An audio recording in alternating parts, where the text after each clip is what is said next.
Hello, hello, hello, hello, hello. Whoa. Hi everyone, this is Sudi Burnett, and let's see. Today is January 19. My life today is going to be about suffering is a choice.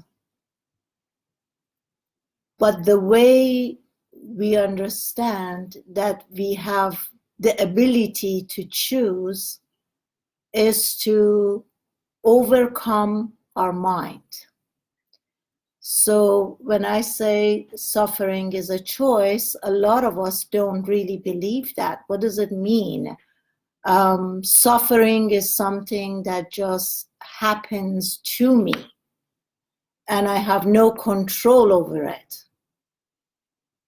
If you come with that frame of mind that suffering is not your choice and your suffering is something that's happening to you, you're going to have a major problem with that, and you're going to suffer for the remaining of your life until you find out that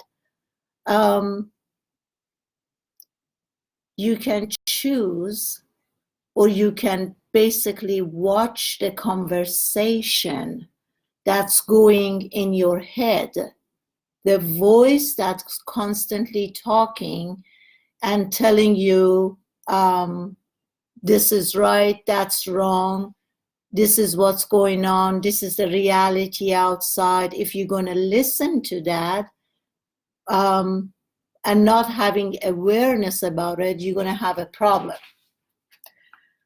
So let's move back and let's start from the basics of what has been a part of my teaching, which is looking at our thoughts, being aware of the voice that's talking and looking at the thoughts, but don't become engaged with it. Don't let your thoughts entertain you.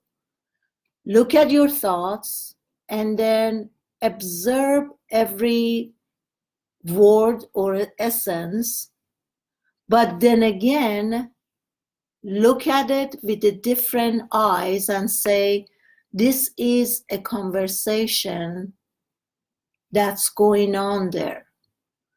But who's having this conversation?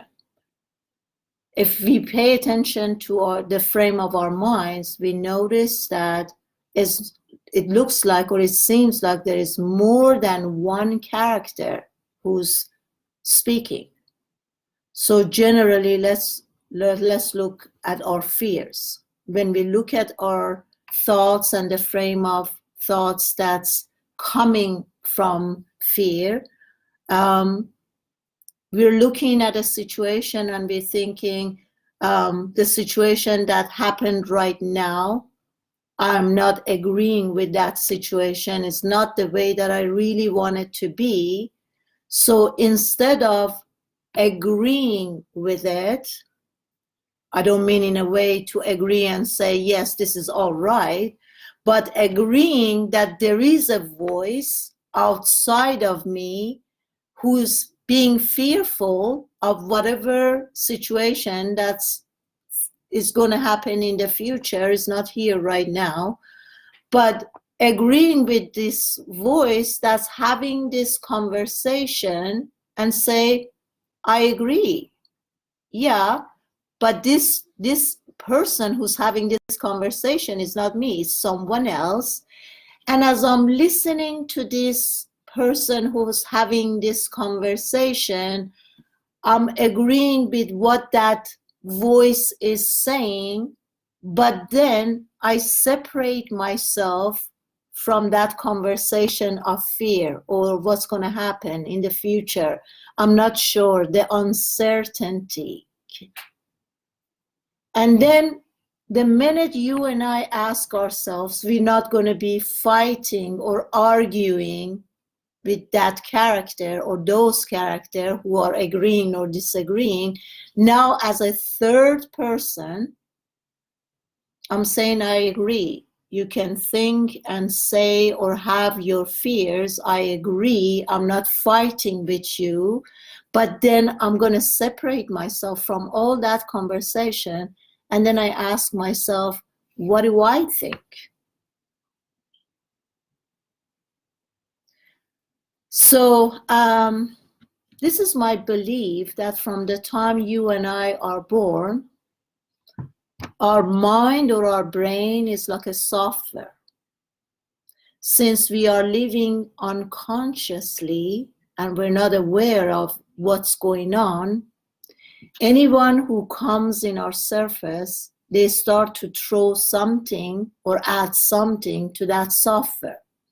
So let's say at the age 5, my father is yelling and he's telling me that you never come to anything. You're not smart enough. You're not sharp enough. So this is what's adding up to this program. And then as time goes by, since I already have that, somebody dumped that information, we're not arguing whether it's right or wrong, but someone has dumped that information to my software and start carrying on and moving on through my life, believing that program in the software is accurate and is correct. So I continue living with that program in the software. And then my mind that has accepted that information is going to do anything from that moment on to prove to me that the program is accurate, the program is correct. Therefore, I go to school and then I start telling, because this program is telling me that I'm not smart, I start believing in that program and thinking that I'm not smart. So every action, every behavior, anything that I do is just matching up with that idea that I'm dumb, I'm not smart, I can learn.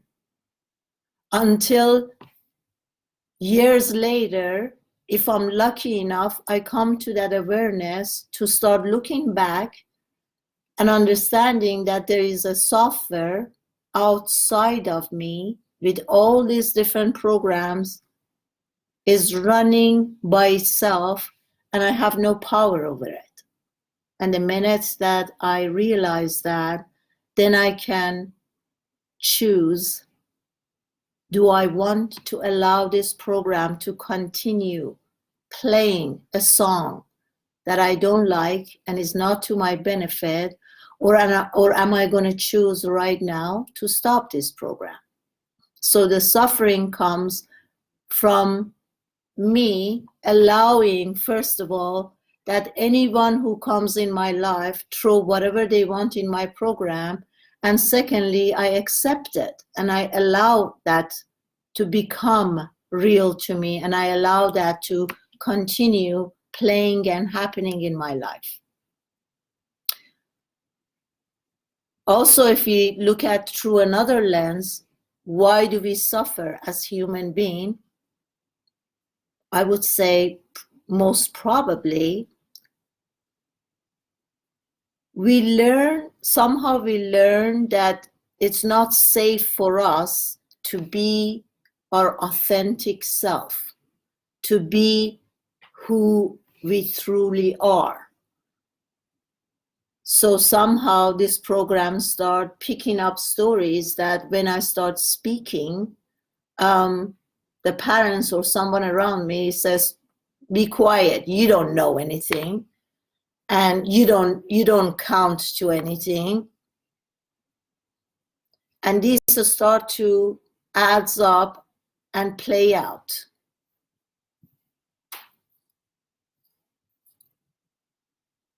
And then as time goes by, I learn somehow that I can't be myself. Then I start to become an imitation, a fake version of myself. I try to look outside and see what is acceptable to others. And then I try to be that. I try to copy what's acceptable, but I would never allow myself or feel safe enough that it's okay for me to be me. It's okay for me to be authentic me and be myself. And it's okay for me to be me. I allow myself to be myself. I believe it's we need to have courage to be able to be ourselves. No matter what other people think of me, no matter what lens they're looking at me, I have the courage in me to say, it doesn't matter. It doesn't matter how other people see me or look at me. All it matters at this moment is that I accept myself. And I allow myself to be who I am, regardless of the opinion of others. So the suffering starts. I was just talking about this in my Farsi live. Said I believe the suffering starts when you and I don't live our life fully. What do I mean by that? We are somehow go through life unconsciously. We're not conscious about what's going on around us. When events happen, you and I start translating it as something bad or good. Most time, the events that are happening, they're happening to us instead of happening through us. So we take events very seriously and we stick with the judgment of us of that events as being good or bad.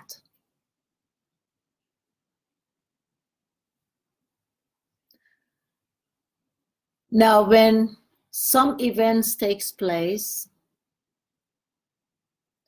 and I realize that the character in my head has translated that event as something bad. When I'm conscious, I start looking at the event and I separate myself, kind of distance from that event.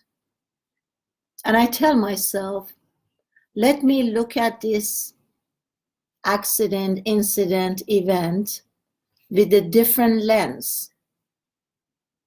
What other meaning could this event have? If I look at it through a different lens, how could I see this event? Or better yet, if I try to find goodness, something good about this event, what could it be? Let's say you get into an accident, which I had many accidents, car accidents before. So every time when I had a car accident and my physical body became disabled for a while to do my daily routines, instead of judging that event and saying, why should this happen to me? Why does it have to happen right now? Oh, poor me. Why am I attracting all these accidents? Instead of allowing my mind to create all this why, hello, Pupak. Instead of allowing my mind going through all the whys, I just sit back and I say, how could I use this time to my best ability to make the best situation out of this.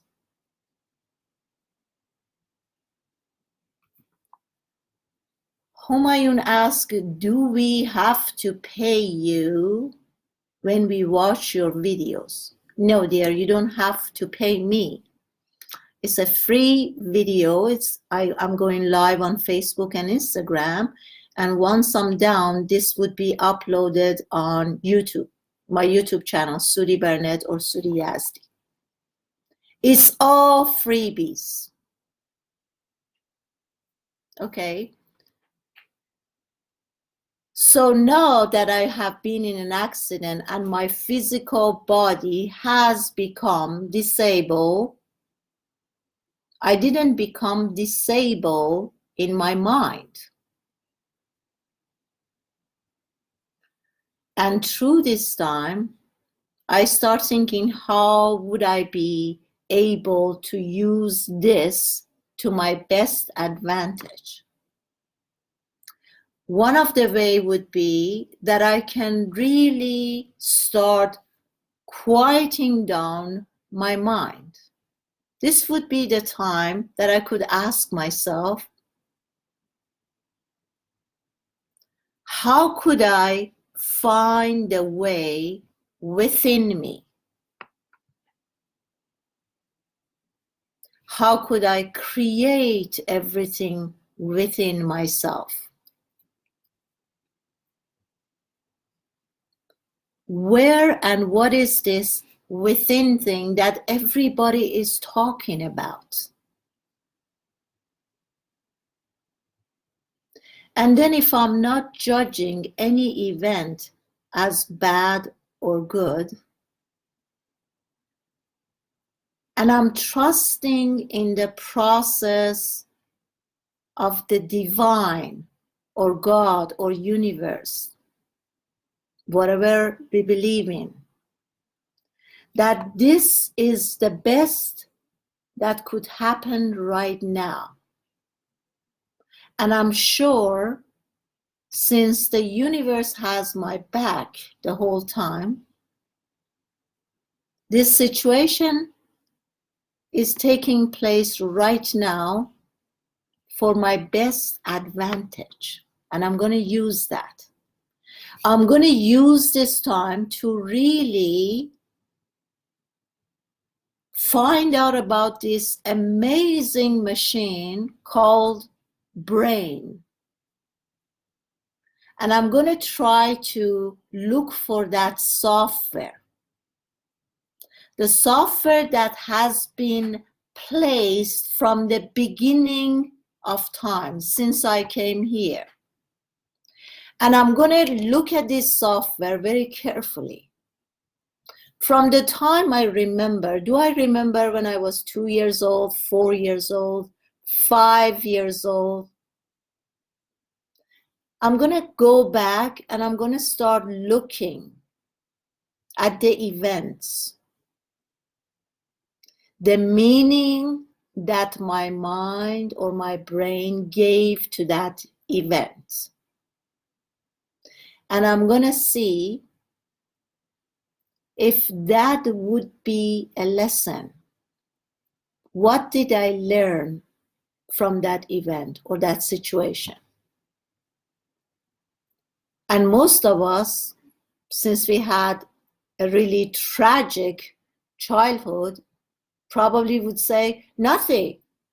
I was beaten up and I was like, nobody could see me. That is a lesson too. If we don't judge it as good or bad, if I have been beaten up as a child, what program did that event set up for me? And when I look at that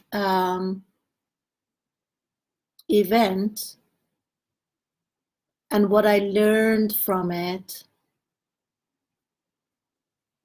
then I'm going to make sure that I would clear or remove that event from the software, because if I don't, that software starts working and working, and it keeps on working till today.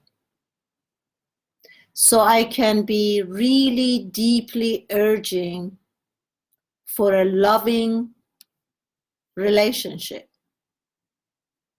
But if that software still had that sexually abused or physically abused or mentally abused, if the software has picked up that program, it doesn't matter how much I do Ho'oponopono or what other method I would use. Until that's removed from that software, I'm going to keep on attracting abusive relationship and situation. So now I can move physically, I feel disabled physically, but nobody can take my mind. I'm going to go through the whole software. I'm going to find out all the bugs, all the viruses. And one by one, I'm going to clear those bugs. So once I overcome this physical disability, I have a clean, clear mind. In that time, I can mentally train myself. I can mentally train my physical body. I can mentally work on my emotion. I can rebuild a character or a personality. So in those times of feeling disabled in my physique, I can start thinking, looking at this personality, who have I become up to this point? What do I love about myself? And what don't I like about myself? What could I change? What am I willing to change? And then a good question here will be, how would a healthy personality look like? Because often I think we are seeing so many wounded people around us, people who are angry, people who are constantly suffering, that we think that is the norm. Oh, most people are crazy. Oh, most people have anger. Oh, most people have stress.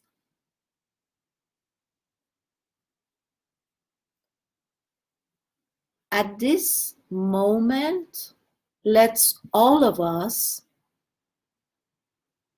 come to our center, quiet down our mind, and start looking at our personality. Who have we become? What do we love about ourselves? What part of my personality I just love and adore?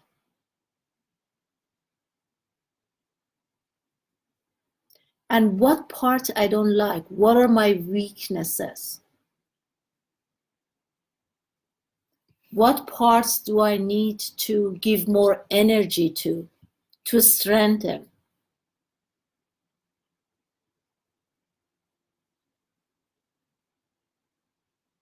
Because in order for us to do the things that we love, we have to become the person who will be doing those things. if I want to become the best athlete, I have to become that personality, self-motivated, always trying my best. When thing goes wrong, I don't give up. My goal is to succeed on whatever it is. It doesn't matter what it is. And I'm going to keep on doing it and working on my crafts day after day to get myself better and better and better.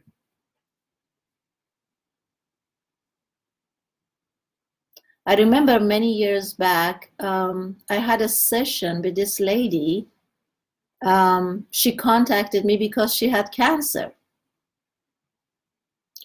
And when I was talking to her, she says, when I took her deeper into her emotional wounds, she said, I'm finally relieved. How come? You have cancer and you're finally relieved of what? Of all the responsibilities that I had as a mother, as a wife.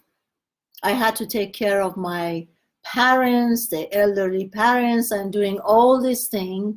So there is so much on my shoulder that by creating cancer, I give myself permission for the first time to say no. But since I can't say no in the first place, I choose cancer in order for other people to leave me alone. Because I can't say no. I don't know, because I'm people pleaser, because I'm feeling guilt and shame. Whatever it is, we don't have to attract cancer. We don't have to become sick and ill in order for us to have what we want. So my point is, let's look at our personality and see who do we love to become. It's never too late. It's never too late for me to become who I want to be. Someone who I can love and adore.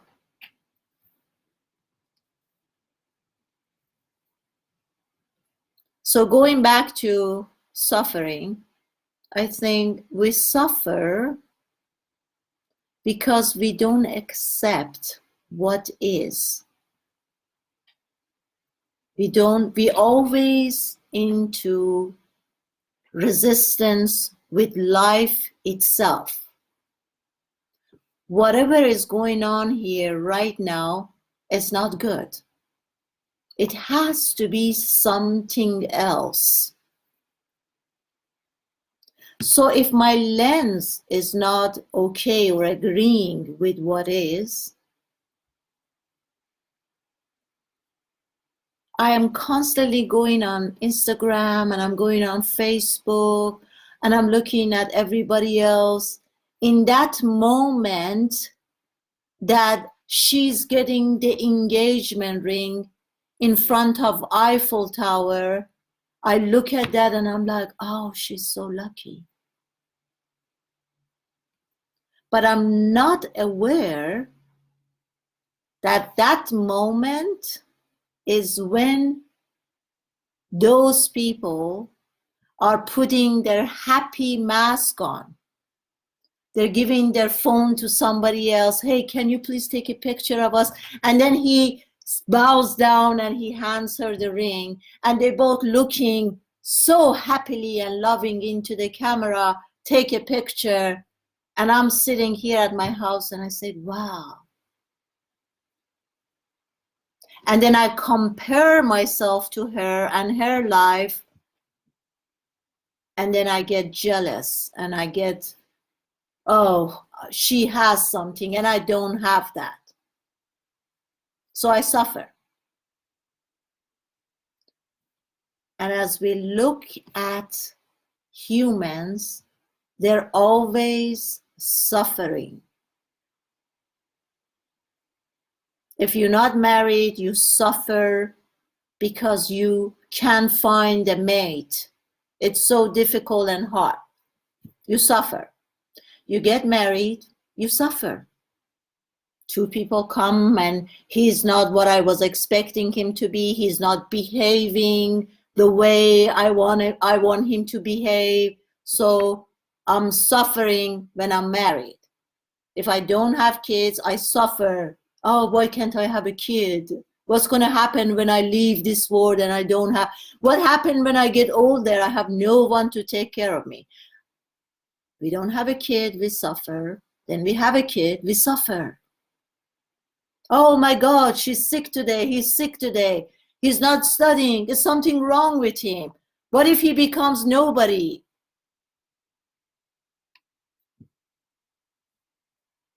We suffer.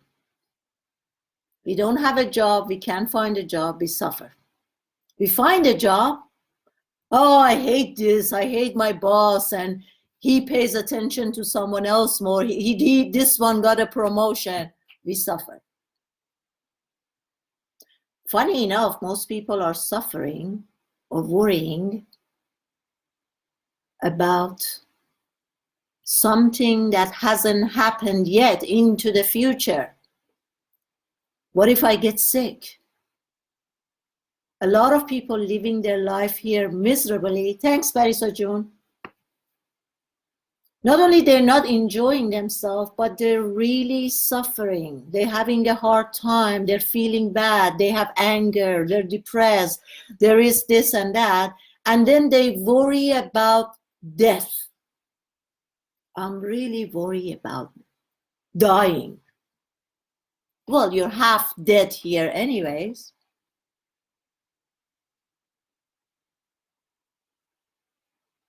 So why do you worry if you die? Wouldn't that be better if you're suffering here, if you're having a hard time, if you don't like anything that's happening, if you're not a creator, you're not creating? Then die. What's wrong with that? Why do you worry that? You get my point? So we are constantly suffering, one, because we always think, if the situation that I'm in right now would be different, I won't suffer. That's one.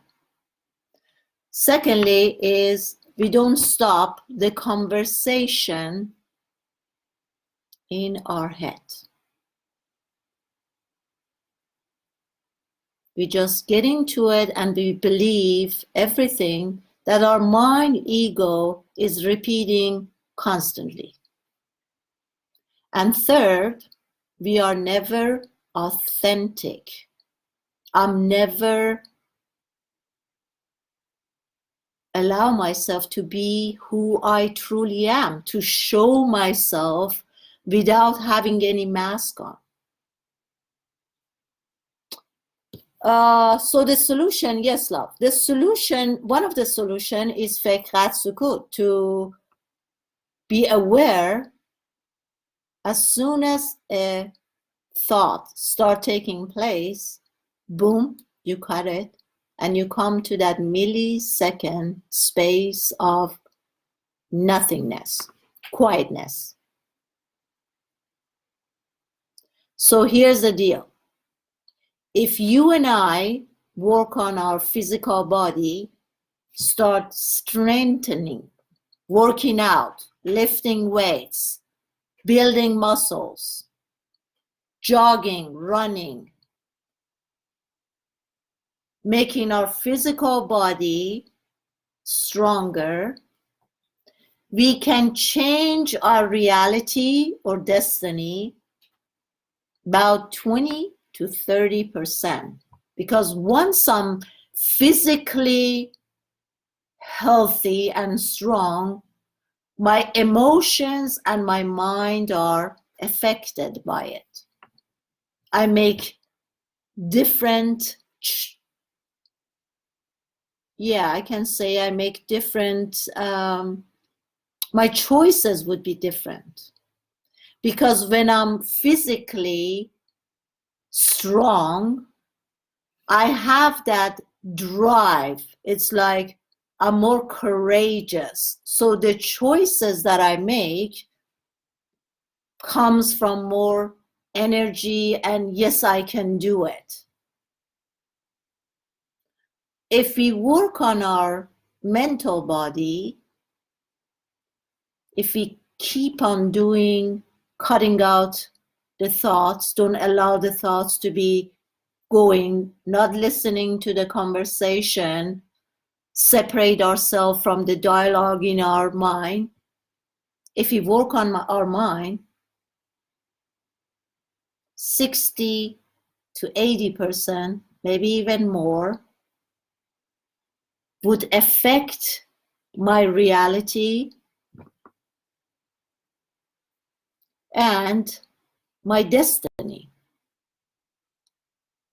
I understand that destiny is not something that happens to me. Destiny is something that I can create within me. But if we work on our energy body is way beyond my physic, the aura. If I work on this area, then a lot of ego identities falls off. When I'm in the energetic level, I don't say I'm a male or I'm a female, masculine or feminine. It's not in here. Therefore, as soon as my conscious shift from am I a male or a female, as soon as this drops, I am more aware into this energy. As soon as I am the daughter of so-and-so, I'm the wife or not sister or brother of so-and-so, as long as this identity, oh, I'm a life coach and I used to be a personal trainer and blah, blah. As soon as all these identities falls off, then this space is the space of no boundaries. When there's no boundaries, I can be and do and have anything and everything. That's why it's so important, if you and I don't want to suffer, start looking for the one who's managing the suffering, who is creating all this suffering, who is creating this dissatisfaction that what is right now here is not good. I don't like it. If I would become rich, then I won't suffer anymore. If I become size 0, then I won't suffer anymore. If I get my degrees and have a good job, then I won't suffer anymore. No, this is wrong. For the mind that creates the suffering is going to make you suffer anyway.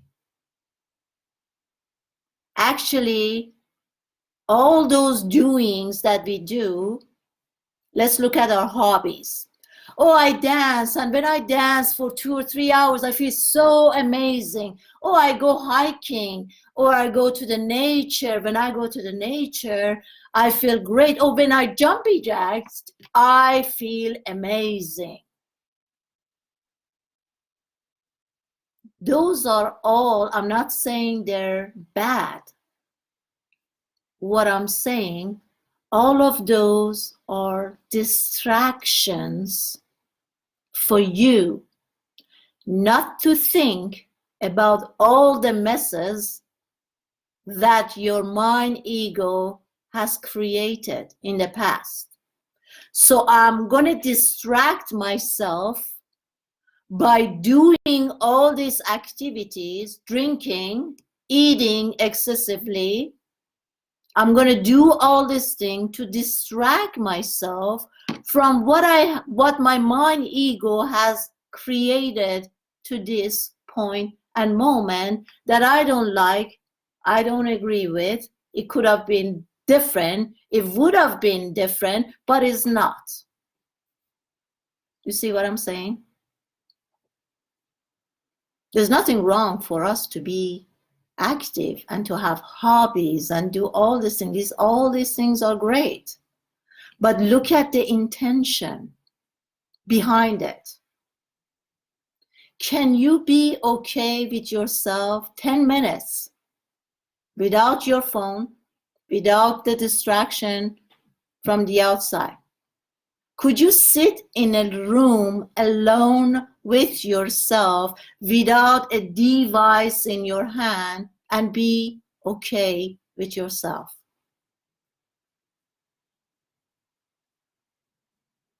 They actually did a study on that. They took hundreds of people and told them to stay in a room for 7 to 8 minutes. And they all went crazy. They all felt bad. Why? Because we are, as human beings, we are unconscious about everything that's going on. Our reality, the picture, the lens is not created by me, through me as a soul. It's all being created by ego mind. Therefore, God forbid, I sit alone with myself for 10 minutes and then I start paying attention. I have to pay attention to that conversation in my head. And then all the fears and insecurities and the bad memories and the stories and what happened to me and all of this comes up. And I feel bad. And as human beings, again, we have learned that we should always feel good. I don't know how or where they got that. They set that program that you and I have always be feeling good. We should not feel anything bad or go through an emotion that's bad. We just have to suppress it, or we have to get away from it as soon as possible so we won't feel. Therefore, I turn into a robot without any emotion whatsoever, but it's okay because then I won't feel that. Thank you very much for all of you guys to be here. If you don't want to suffer, the best solution that I can hand out to you is, one, don't judge any situation as bad or good. Be mindful and careful about this conversation in your head. Who is the thinker? Who is the one behind all your thoughts? Once you realize that this conversation is constantly going, the same conversation day after day, and it's not even you, and you separate yourself from it, don't argue with it, don't get involved with it, and then start asking the question, who is thinking? Who is the thinker behind all these thoughts? And then as soon as you ask this question, you get this aha moment. Oh, is not even me. I didn't choose. If I'm conscious, I know that I have billions of thoughts, and I would choose the best thought that's going to make me feel good. Why would I choose? I'm intelligent enough to know that if I choose those bad, worrying, fearful, insecure thoughts, it's going to make me feel bad, and it's going to change my reality. I'm intelligent enough to know that. And as an intelligent human being, why am I allowing the ego mind to run its program? And why don't I do anything about this software that has been dumped over by anyone who has passed by, and I accept it as my truth? You can stop right now, right here. Love and blessing to all of you. If you guys need some help, you know that I have just started a 6-month webinar every Sunday for 2.5 hours. You guys can join me over there. We go through everything. You get some techniques about what to do with this devil, your ego mind. And then we are rebuilding our personality. We're going to work on what's working for us. We're going to do more of what's not working for us. We're going to stop that. So as a coach, I'm going to be with you guys for 6 months and hope to see all of you up there. Love and blessing. Choose not to suffer. Remember that suffering or any other bad feeling is just a choice. Choose better, be smarter, accept what it is right now, and make the best out of it. Till next week, love. See you guys next Sunday. Bye-bye.